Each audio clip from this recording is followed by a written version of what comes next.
Sita. 12 number श्लोक। सुराज्ये धर्मिके देशे सुभिक्षे निरुपद्रवे धनुः प्रमाण पर्यन्तम् शिलाग्निजलवर्जिते एकान्ते मठिका मध्ये स्थातव्यं हठयोगिना। 13 नंबर श्लोक। अल्पद्वारम् अरन्ध्रगर्दविवरम् नात्युच्च नीचायतम् सम्यगोमय सान्द्रलिप्तम् अमलम् निःशेषजन्तुज्झितम् बाहे मण्डपवेदिकूपरुचिरम् प्रकारसंवेष्टितम् प्रोक्तं योगमठस्य लक्षणमिदं सिद्धैर्हठाभ्यासभिः। गुरु की महत्ता। 14 नंबर श्लोक में। एवं विधे मठे स्थित्वा सर्वचिंता विवर्जितः गुरुपदिष्ट मार्गेण योगमेव सदाभ्यसेत। बाधक तत्व। 15 नंबर श्लोक। अत्याहारः प्रयासश्च प्रजल्पो नियमाग्रह जनसंगश्च लौल्यं च षड्भिर्योगो विनश्यति। साधक तत्व। 16 नंबर श्लोक। उत्साहात् साहसात् धैर्यात् तत्वज्ञानात् निश्चयात् जनसंग परित्यागात् षड्भिर्योगः प्रसिद्ध्यति। 17 नंबर श्लोक। हठस्य प्रथमांग त्वादासनं पूर्वमुच्यते कुर्यात् दासनं स्थैर्यम् आरोग्यं च लांघवम्। उसके बाद 58 नंबर श्लोक 58 नंबर श्लोक है जिसमें मिताहार का वर्णन किया गया है। सुस्निग्धं मधुराहारः चतुर्थांश विवर्जितः भुज्यते शिव संप्रीत्यै मिताहारः स उच्यते। इसके बाद 59 नंबर श्लोक। अपथ्य आहार कट्व अम्ल तीक्ष्ण लवणोष्ण हरित शाक सौवीर तैल तिल सरसप मध्य मत्स्यान अजादिमांस दधि तक्र कुलथक कोल पिंड्याक हिंगुल सुन्न पथ्यम माहु भोजनम अहितम विद्यात पुनर्व्यूष्णीकृतं रुक्षम अतिलवण अम्लयुक्तं कदसन शाकोत्कंठं वर्जम्। अपथ्य आहार गोधूम शालीयवषष्टिक शोभनात्रम क्षीराज्य खंड नवनीत सीता मधुनी शुंठी पटोलक फलाद पंच शाकम मुद्रादि दिव्य मुदकम च यमीन्द्र पथ्यम पुष्टम सुमधुरम स्निग्धम गव्यम धातु प्रपोषणम मनोविलसितम योग्यम योगी भोजनमाचरेत। ये प्रमुख श्लोक थे प्रथम उपदेश के। ये उपदेश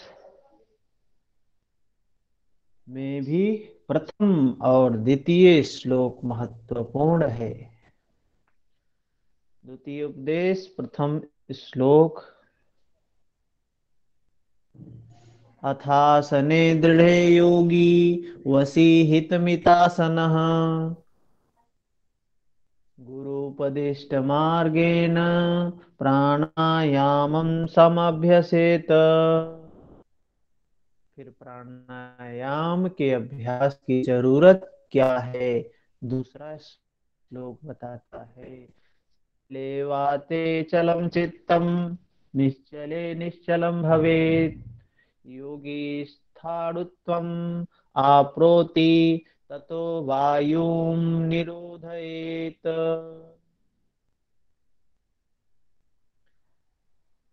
आज हमने ऑडियो रिकॉर्ड करके भेजा है। कौन से?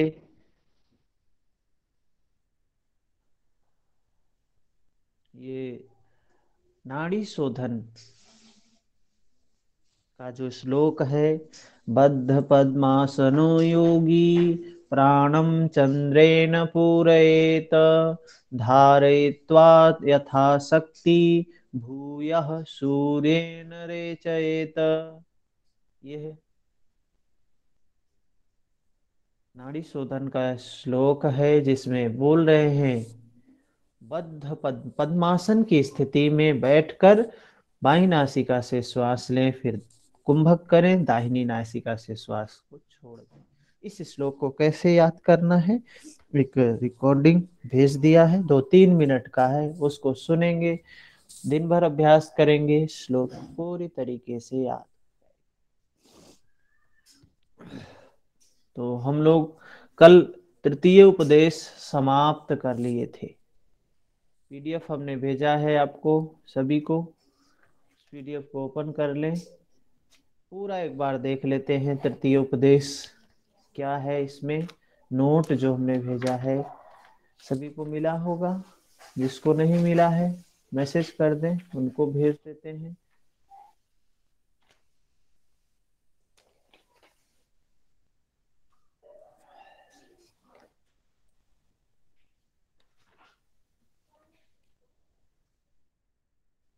सोहन जी शेयर कर दें तो ज्यादा अच्छा रहेगा।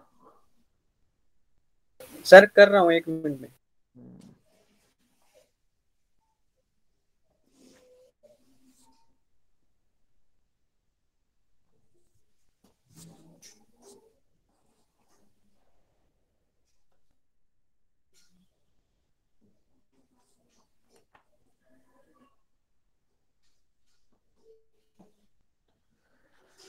तो तृतीय उपदेश मुद्रा के बारे में बात करता है, और मुद्रा क्या है? मुदम आनंदम राति लातीत मुद्रा, मुद्रा जो आनंद को देने वाली है और कुंडलिनी को जागृत करने वाली है। और यह कुंडलिनी जो है, ये जो शक्ति है, इस शक्ति का जो उद्देश्य है वो क्या है? इस मुद्रा का उद्देश्य है इस कुंडलिनी शक्ति को जागृत करना और उसको उस परम शिव के स्थान तक पहुंचाना। तो सबसे पहले मुद्रा में कुंडलिनी की महत्ता बताई गई है। प्रथम श्लोक में ही बताया गया है, जिस प्रकार सर्पों के स्वामी शेषनाग पर्वत वन सहित संपूर्ण पृथ्वी के आधार हैं, उसी प्रकार संपूर्ण योग तंत्रों का आधार कुंडली है। और इसको बोल रहे हैं गुरु की कृपा से जब कुंडली जागृत होती है तो चक्र का 6 चक्रों का भेदन करती है। 6 चक्र मूलाधार, स्वाधिष्ठान, मणिपुर, विशुद्धि, आज्ञा, इन 6 चक्रों का भेदन करके वो परम शिव से मिलने पहुंचती है वह शक्ति। और उस अवस्था में सुषुम्ना जो है प्राण के लिए राजमार्ग के समान सुखदाई हो जाती है, उस कुंडलिनी के लिए राजमार्ग के समान सुखदाई हो जाती है। चित्त निरालंब हो जाता है, मृत्यु का भय दूर हो जाता है। ये लाभ बता रहे हैं, कुंडलिनी की महत्ता बता रहे हैं, क्या होता है, ताकि प्रेरणा मिले हमको। ये हमें पता होना चाहिए। कहीं भी इंटरव्यू में जा रहे हैं पीएचडी के लिए, अभी अगर आप नेट की तैयारी कर रहे हैं तो जरूर मन में भाव होगा कि आगे पीएचडी करें। और पीएचडी तभी हो सकता है जब इंटरव्यू के प्रोसेस से जरूर गुजरना होगा। हो सकता है नेट निकल गया तो रिटर्न टेस्ट नहीं देना। इंटरव्यू के बिना कहीं भी पीएचडी में एडमिशन नहीं हो सकता है। तो इसके लिए ये बातें जरूर पता होनी चाहिए कि कुंडलिनी, ये मुद्रा का लक्ष्य क्या है और कुंडलिनी क्या है, कुंडलिनी की क्या भूमिका है मुद्रा में। तो राजमार्ग की बात की है। सुषुम्ना जो एक नाड़ी है, इड़ा पिंगला सुषुम्ना, तीन नाड़ियां हैं, उसमें सुषुम्ना के कई नाम बताए गए हैं, जिसको कहा गया है शून्य पदवी, ब्रह्मरंध्र, महापथ, शमशान, सांभवी और मध्य मार्ग। तो ये सात नाम सुषुम्ना के बताए गए हैं। और ये सुषुम्ना के जो मूल स्थान में सोती हुई कुंडलिनी शक्ति है, उसको जगाने के लिए पूर्ण प्रयास के साथ मुद्राओं का अभ्यास करना चाहिए। फिर मुद्राओं का वर्णन किया गया। क्या बताया गया मुद्राओं के बारे में? छठे और सातवें श्लोक में 10 मुद्राओं का वर्णन करते हैं। कहते हैं कि यह मुद्राएं आदिनाथ शिव के द्वारा बताई गई। भगवान शिव ने इन मुद्राओं को बताया है, और इन मुद्राओं का अभ्यास करने से विभिन्न प्रकार की सिद्धियों का प्राप्ति होती है। तो कौन कौन सी मुद्रा है? महामुद्रा महाबंधो, महावेदस्य खेचरी, उद्यान मूल बंधश्च, बंधो जालंधराभिधिः, करणी विपरीताख्या, वज्रोली शक्ति चालनम, इदम ही मुद्रा दशकम, जरा मरण नाशनम। तो 10 मुद्राओं का वर्णन करते हैं स्वात्मा राम जी। और इन ये श्लोक भी याद करना है। अभी हम आगे जब आएंगे याद करने के क्रम में, तो ये श्लोक भी हमें याद करना है। आदिनाथ द्वारा बताई गई ये 10 मुद्राएं हैं। 8 प्रकार के दिव्य ऐश्वर्यों को, अणिमादि सिद्धियों को देने वाली ये मुद्राएं हैं। मुद्राओं के अभ्यास को रत्न की पेटी के समान उसी प्रकार गुप्त रखना चाहिए। मुद्राओं के अभ्यास को रत्न की पेटी के समान उसी प्रकार गुप्त रखना चाहिए, जिस प्रकार कुल स्त्रियां संभोग की चर्चा नहीं करती हैं। ये गोपनीयता की बात की गई है कि कितना गोपनीय है। इन मुद्राओं को कितना गोपनीय रखने की बात कह रहे हैं महात्मा राम जी। फिर एक एक मुद्रा का वर्णन किया गया है। महामुद्रा कैसे करना है, महामुद्रा की क्या स्थिति है। बाएं पांव की एड़ी को कह रहे हैं फोल्ड करके सीवनी को दबाए, एड़ी से सीवनी को दबाए, मतलब ये जो तलवा है वो जंघा से सटा हुआ रहेगा, और उसको फिर दृढ़ता पूर्वक दोनों हाथों से पंजों को पकड़ने के लिए कह रहे हैं, और कुंभक की स्थिति करने के लिए कह रहे हैं। इसको महामुद्रा बोला है। इस स्थिति में क्या होता है? कुंडलिनी सीधी हो जाती है। इस स्थिति में प्राण सुषुम्ना वाही हो जाता है, सुषुम्ना में प्रवेश कर जाता है, उस राजमार्ग में प्रवेश कर जाता है। अर्थात उड़ा और पिंगला वाही मार्ग जो अभी मौके पर है, वो छूटकर सुषुम्ना वाही हो जाता है।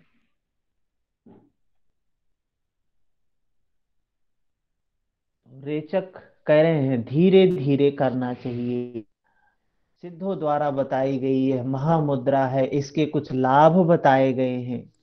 क्या है? महाक्लेश को दूर करती है, महासिद्धि प्रदान करने वाली है, मृत्यु का भय दूर करने वाली है, अपथ्य आहार का पाचन करती है, नीरस वस्तु भी रसयुक्त हो जाता है, भयानक विष को सहज पचा देता है, अमृत के समान। जैसे अमृत पच जाता है, वैसे ही इस महामुद्रा का अभ्यास करने से विष भी पच जाता है। क्षय रोग, चर्म रोग, कोष्ठबद्धता, वायु गोला, अजीर्ण, ये विभिन्न प्रकार के लाभ हैं महामुद्रा के। उसके बाद महाबंध की बात की है। अगली मुद्रा महाबंध है। महाबंध में बाएं पांव की एड़ी को सीवनी में लगाएं, दाएं पांव को बाएं जंघा पर रखकर विधि पूर्वक कुंभक करें। तो इस स्थिति में क्या बोल रहे हैं, वो जैसे महामुद्रा किया था, बस इसमें दाहिने पांव को बाएं बाएं जंघा के ऊपर रखने की बात करते हैं। और कुंभक करने, विधि पूर्वक कुंभक, मूल बंध, उद्यान बंध, जालंधर बंध, तीनों कुंभक को करने की बात कहते हैं। और मन को सुषुम्ना में लगाने की बात कहते हैं। ये महाबंध है, तीनों बंध हैं। और ये स्थिति महाबंध है, इसको बोल रहे हैं काल पास रूपी महान बंधन को दूर करने वाला। महाबंध महान बंधन को दूर करने वाला है। संगम स्थान में मन पहुंचता है। ऐसी स्थिति में मन संगम स्थान में, सुषुम्ना स्थान में पहुंचता है।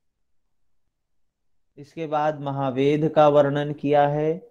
महावेद मुद्रा की महत्ता बताते हुए कहते हैं, बिना महाबंध और बिना महावेद के, महावेद बिना महाबंध और महामुद्रा व्यर्थ है। दोनों ही मुद्राएं व्यर्थ हैं। महाबंध के, महावेद के बिना। कहते हैं जैसे एक सुंदर स्त्री पुरुष के बिना व्यर्थ है, वैसे ही ये मुद्रा, इस मुद्रा के बिना महाबंध महामुद्रा दोनों ही व्यर्थ है। इस स्थिति को बताते हैं कि साधक महाबंध लगाकर एकाग्र चित्त होकर पूरक करके श्वास प्रश्वास की गति को कुंभक के द्वारा रोककर दोनों हथेलियों को अच्छी तरह जमीन पर लगाकर नितंब को हल्के एवं धीरे से भूमि पर पटके प्राण इड़ा पिंगला को छोड़कर सुषुम्ना वाही हो जाती है। एक विधि बता रहे हैं इसकी कि कैसे करना है। इसका लाभ बताया, झुर्री समाप्त हो जाती है, स्किन पर जो झुर्रियां पड़ती हैं समाप्त हो जाती हैं, बाल का पकना कंपन को दूर करती है, मृतावस्था अर्थात वो समाधि की अवस्था, शून्य अवस्था प्राप्त होती है। फिर महामुद्रा, महाबंध, महावेद, तीनों मुद्राओं के लाभ बताते हैं। ये तीनों मुद्राएं बुढ़ापा को, मृत्यु को दूर करती हैं, जठराग्नि को प्रदीप्त करती हैं, अष्ट सिद्धि प्रदान करती हैं। कहते हैं प्रति 3 घंटे पर अभ्यास करना चाहिए, मतलब 8 बार अभ्यास करना चाहिए। सभी पुण्यों को देने वाली है, सभी पापों को नष्ट करने वाली है। और शुरू में इनका अभ्यास कैसे करना चाहिए, अल्प मात्रा में करना चाहिए। यह कुछ विशेष लाभ बता रहे हैं, तीनों मुद्राओं के लाभ हैं। और जब हम, अभी हमारे पास ये नोट्स हैं, कोशिश करें इसका प्रिंट आउट निकाल लें, पीडीएफ। तो इसको बार बार इसको देखें, इनको देखें, बार बार देखते देखते 3 महीने में ऐसी स्थिति आ जाएगी, सारे पॉइंट याद हो जाएंगे। इसलिए हमने एक सिस्टम से नोट्स बनाया है आपके लिए। हो सकता है आप इतना अच्छे से ना बना सके, तो ये आपके लिए लाभदायक है। इसके बाद खेचरी मुद्रा का बात करते हैं। खेचरी मुद्रा कहते हैं जिह्वा को काटना है, चालन करना है, दोहन करना है। इनके माध्यम से क्या है, जिह्वा को इतना बड़ा करना है कि जिह्वा भ्रूमध्य को स्पर्श करे। फिर जीभ, जब इतनी बड़ी जिह्वा हो जाए तो जीभ को उल्टा करके कपाल कुहर में प्रविष्ट करा दे, और तब दृष्टि को भ्रूमध्य लगाने से कहते हैं ये खेचरी मुद्रा की स्थिति है। और जो ये काटने की प्रक्रिया है 7 दिन में 1 बार करना चाहिए। बाकी आगे 6 दिन तक क्या करना है, दोहन करना है जिह्वा का, राख लगाकर, नमक लगाकर सेधा दोहन करते हैं। 6 माह तक अभ्यास करने से खेचरी की सिद्धि होती है। कहते हैं रोग मृत्यु, तंद्रा, निद्रा, भूख, प्यास, मूर्छा ये सब समाप्त हो जाती है।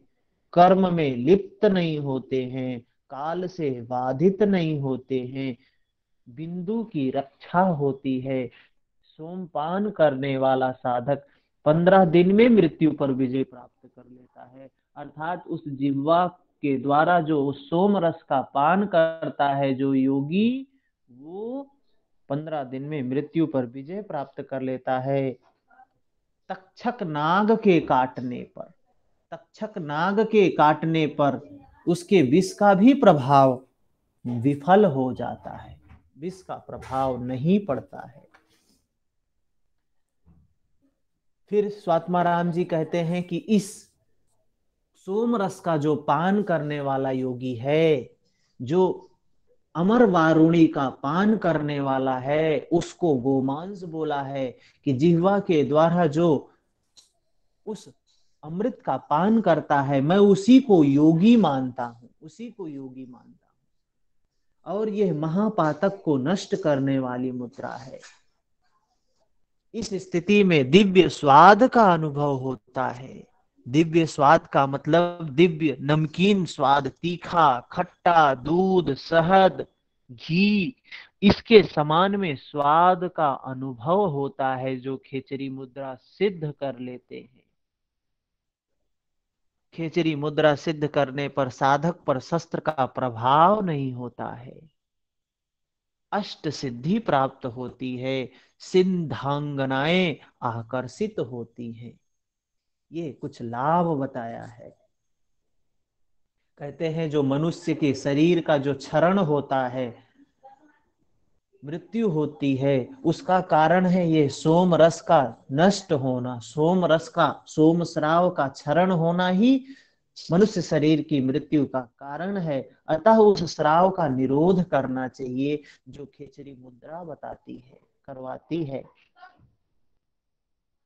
5 स्रोतों से युक्त जो विवर है वही ज्ञान का उत्पादक है। उसी अज्ञान रहित शून्य में खेचरी मुद्रा विद्यमान रहती है। खेचरी मुद्रा की महिमा बताते हुए बताते हैं, एक अवस्था बताते हुए, वो मनोन्मनी अवस्था के का वर्णन करते हुए बताते हैं कि सृष्टि का मूल बीज एक प्रणव है। जो सृष्टि की उत्पत्ति हुई है प्रणव के द्वारा हुई है, नाद के द्वारा हुई है, उस तरंग के द्वारा हुई है। मुद्रा एक खेचरी मुद्रा, मुद्रा में श्रेष्ठ मुद्रा खेचरी है। आसन में कौन है श्रेष्ठ आसन? सिद्धासन। आसन में श्रेष्ठ आसन किसको कहा गया है? सिद्धासन। सिद्धासन। सिद्धा। हाँ, प्राणायाम में केवली प्राणायाम। भस्त्रिका। केवली। हम्म, केवली प्राणायाम। शीतली। शीतली। केवली प्राणायाम। केवली प्राणायाम श्रेष्ठ प्राणायाम है। और मुद्रा में खेचरी मुद्रा श्रेष्ठ मुद्रा है। तो यहां से भी प्रश्न बनता है, मुद्रा एक खेचरी मुद्रा और अवस्था निरालंब ही एक परमात्मा, मनोन्मनी अवस्था एकमात्र अवस्था है। ये तुलना कर रहे हैं खेचरी मुद्रा की। ठीक है। उसके बाद बंध की बात करते हैं, उड्डयन बंध के बारे में बताते हैं। उड्डयन बंध क्या है? सुषुम्ना के अंदर प्राण निरुद्ध करके उड़ान भरता है। उड्डयन बंध वो महाखग, वो पक्षी प्राण सर सुषुम्ना के अंदर। हाँ, ये खेचरी मुद्रा की अवस्था को ही मनोमनी अवस्था कहा गया है। खेचरी मुद्रा की अवस्था जब सिद्ध, ये खेचरी मुद्रा की अवस्था को नहीं कहा गया है। अच्छा। मतलब मुद्राओं में खेचरी मुद्रा अवस्था में जैसे मनोन्मनी अवस्था होती है, वैसे ही मुद्राओं में खेचरी मुद्रा की स्थिति है। ठीक है। उड्डयन बंध की बात करते हैं कि सुषुम्ना के अंदर प्राण निरुद्ध के करके उड़ान भरता है। इसलिए यह उड्डयन कहा गया है। वह पक्षी उड़ान भरता है इस बंध के द्वारा, उड़ना शुरू करता है, प्राण ऊर्ध्वगामी होता है, इसलिए इसको कहा गया उड्डयन बंध। उड्डयन बंध कैसे करते हैं? उदर को नाभि के ऊपर नीचे क्या करते हैं, उस भाग को पीछे की ओर खींचते हैं। यह उड्डयन बंध है जो मृत्यु रूपी हाथी के लिए कैसा है? सिंह के समान है। मृत्यु रूपी हाथी के लिए सिंह के समान है। हो सकता है कुछ लोग नए ज्वाइन किए हों आज, तो हम ये समरी कर रहे हैं, हम ये क्लास नहीं कर रहे हैं, ये हम पूरा समरी कर रहे हैं जो हमने अभी तक पढ़ा है। उड्डयन बंध का लाभ बताया है कि अगर गुरु के निर्देशन में अभ्यास करे तो अभ्यासी साधक वृद्ध भी युवक के समान व्यवहार करने लगता है। 6 मास तक अभ्यास करने पर मृत्यु जय हो जाती है। सभी बंधों में श्रेष्ठ बंध, श्रेष्ठ मुद्रा खेचरी मुद्रा, श्रेष्ठ आसन सिद्धासन, श्रेष्ठ प्राणायाम केवल कुंभक, केवल प्राणायाम, और श्रेष्ठ बंध में उड्डयन बंध है। इससे अभ्यासी को मुक्ति प्राप्त होती है। इसके बाद मूल बंध की बात की। मूल बंध क्या है?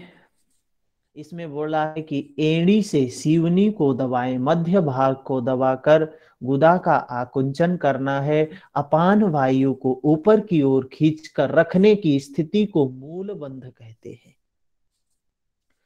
लेकिन संभव नहीं हो पाता है कि ऐसे एड़ी के द्वारा सीवनी को दबाकर बैठ सके। तो एक स्थिति होती है जिसका अभ्यास हम लंबे समय तक करते हैं, तो उसमें हम फिर अपान वायु को ऊपर की ओर खींच करके लॉक कर देते हैं, वो रुका रहता है।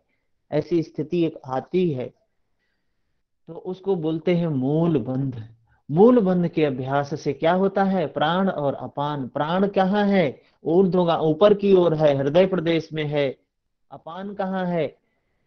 मूलाधार चक्र में है।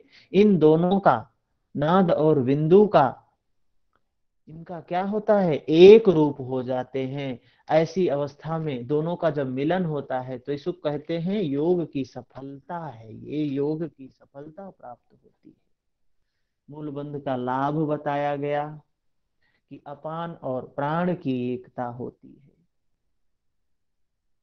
मल मूत्र की अल्पता हो जाती है, कम हो जाते हैं। वृद्ध भी युवा हो जाता है, जठराग्नि प्रदीप्त होती है। इससे मूल, जब प्राण और अपान की एकता होती है तो सोती हुई जो कुंडलिनी है व्याकुल होकर जगती है, डंडे से पीटी हुई सर्पिणी के समान फुत्कार करते हुए सीधी हो जाती है तथा ब्रह्मनाड़ी में, सुषुम्ना मार्ग में, राजमार्ग में प्रवेश कर जाती है। ये लाभ बताया। उसके बाद जालंधर बंध की बात बताई। जालंधर बंध क्या है? कंठ को संकुचित कर हृदय से चिबूक को, चिन्ह को दृढ़ता पूर्वक लगाएं, यह जालंधर बंध है। इससे क्या होता है? मृत्यु और बुढ़ापा को दूर करता है। जालंधर बंध मृत्यु को, बुढ़ापा को दूर करता है, कंठ संबंधी रोग को नष्ट करता है। सोम स्राव, उस सोम रस के स्राव को भी रोकता है। तो जालंधर बंध भी सोमरस के स्राव को रोकता है। खेचरी मुद्रा भी सोमरस के स्राव को रोकती है। विपरीत करणी भी सोमरस के स्राव को रोकती है। वायु के प्रकोप को रोकता है। 16 आधारों का नियंत्रण करता है। यह जालंधर बंध है। सभी हठ क्रियाओं के साधन रूप महासिद्धों द्वारा सेवित तीनों बंध, मूल बंध, जालंधर बंध, उड्डयन बंध, योगियों द्वारा उत्तम बताए गए। इसके बाद सोम मंडल से जो दिव्य रूप अमृत श्रावित होता है, जो अमर वारुणी है, अमृत है, उसको सबको नाभि स्थित, नाभि में जो सूर्य है, खा जाता है। इसी से बुढ़ापा आता है। उसके निवारण के लिए क्रिया का अभ्यास करना, क्रिया का अभ्यास गुरु के मुख से सीखना चाहिए। इसके बाद विपरीत करणी मुद्रा की बात करते हैं। सर विपरीत करणी, हाँ सर, ये 16 आधार बताएंगे क्या आप कौन कौन से हैं? हाँ, 16 आधार जो है ना, ये शरीर के 16 पॉइंट्स हैं।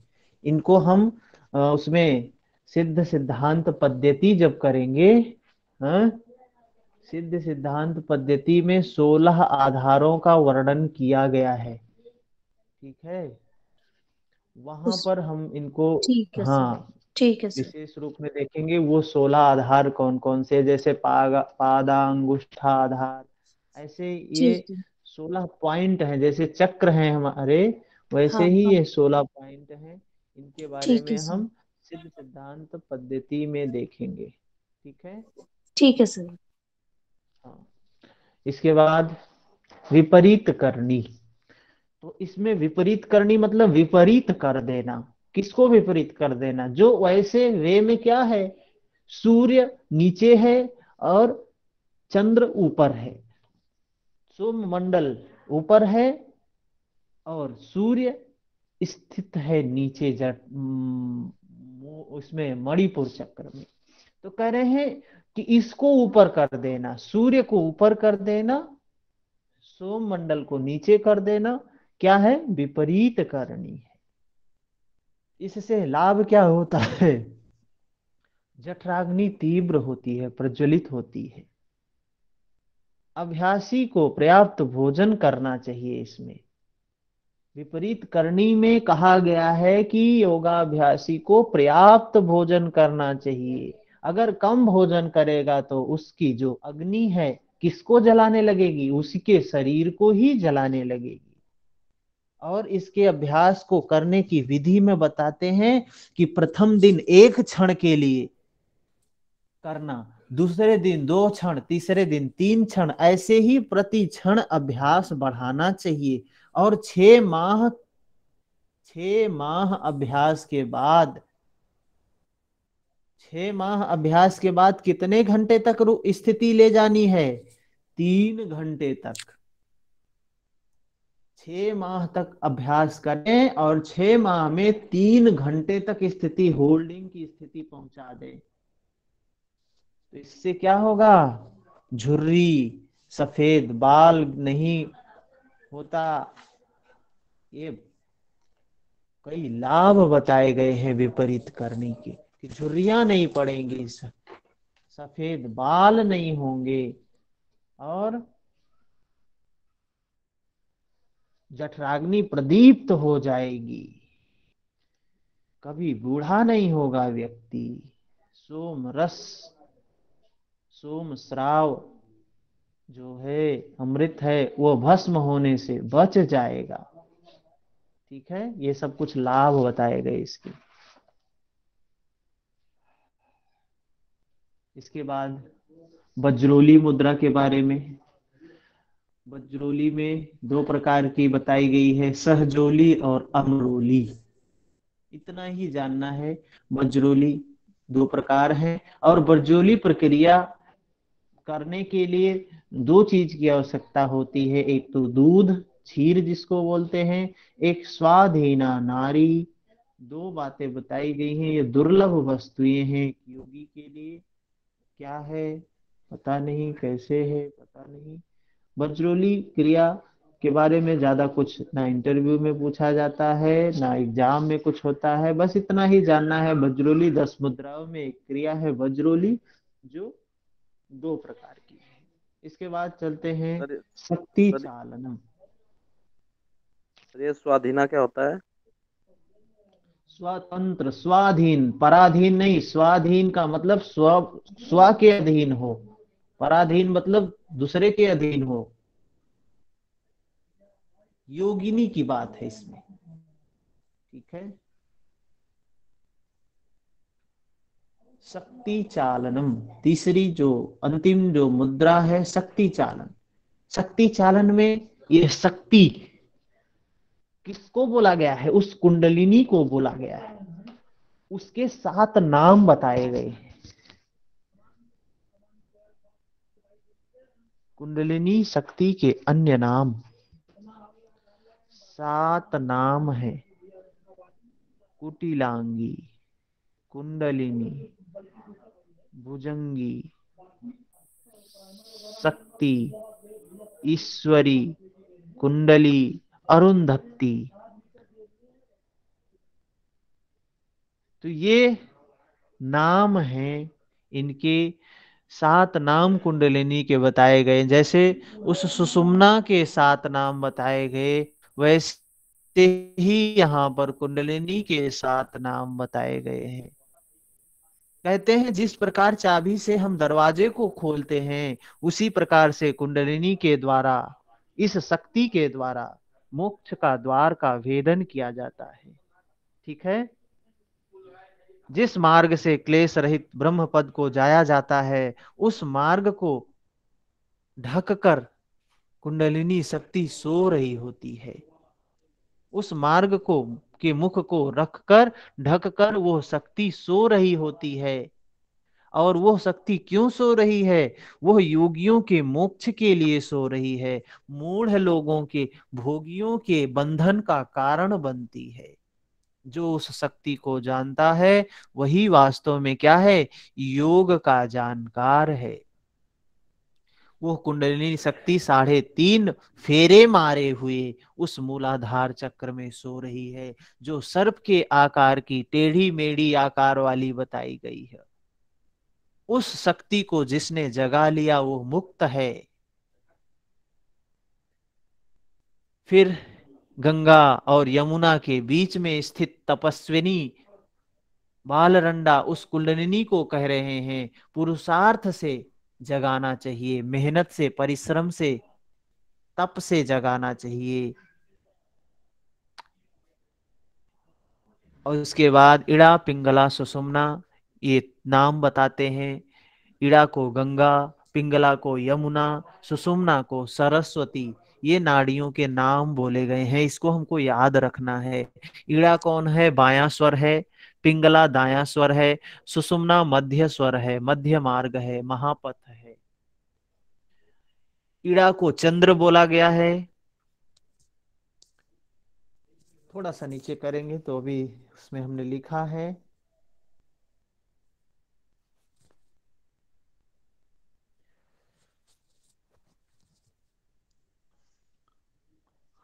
और नीचे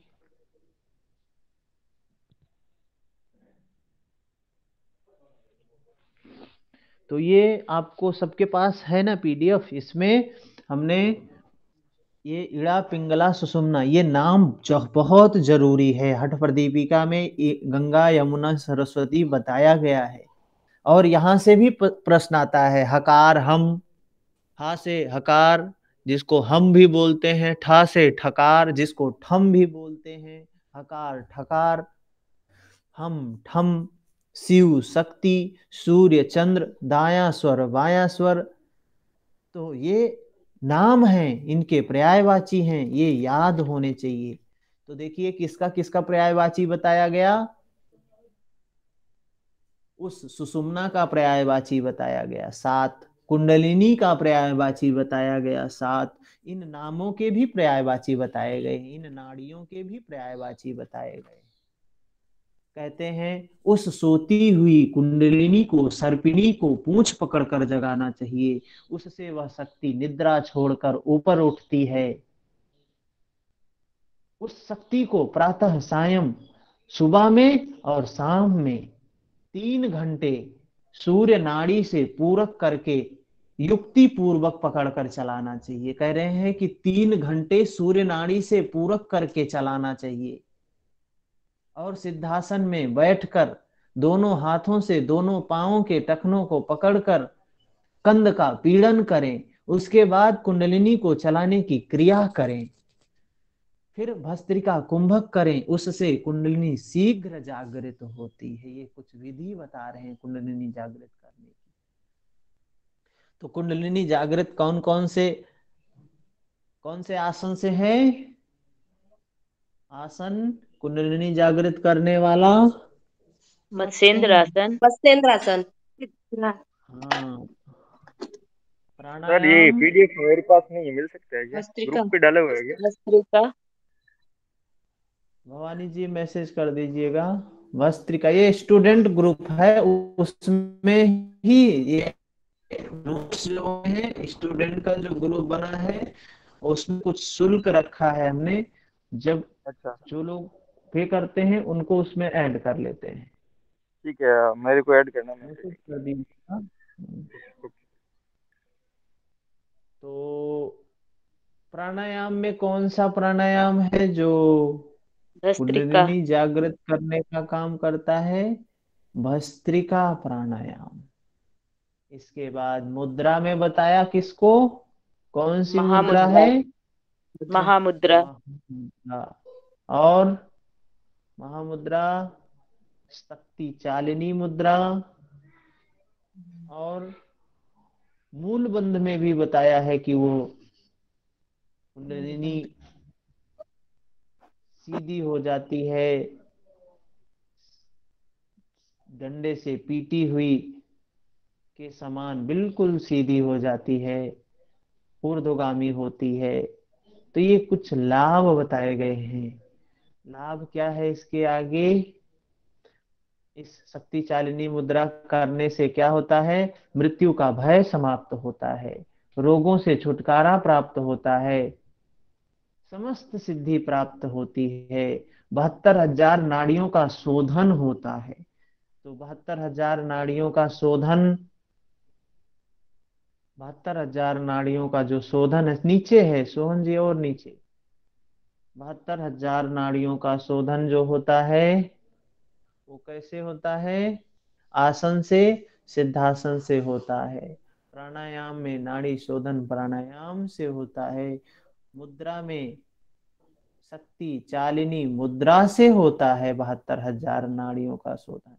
कहते हैं ब्रह्मचर्य का पालन करने वाले, पथ्य क्या है? पथ्य आहार और परिमित भोजन करने वाले कुंडलिनी चालन के अभ्यासी को अगर इस तरीके का अभ्यास किया जाए तो 40 दिन में सिद्धि के चिन्ह दिखाई देने लगते हैं, सिद्धि के लक्षण दिखाई देने लगते हैं। आगे बोलते हैं राजयोगम बिना पृथ्वी, राजयोगम बिना निशा, राजयोगम बिना मुद्रा, विचित्रापि न राजते। प्राण से संबंधित संपूर्ण विधि का अभ्यास एकाग्र चित्त होके करना चाहिए, बिना राजयोग के, बिना राजा के पृथ्वी, राजयोगम बिना निशा। कह रहे हैं राजयोगम बिना निशा। 126 नंबर श्लोक।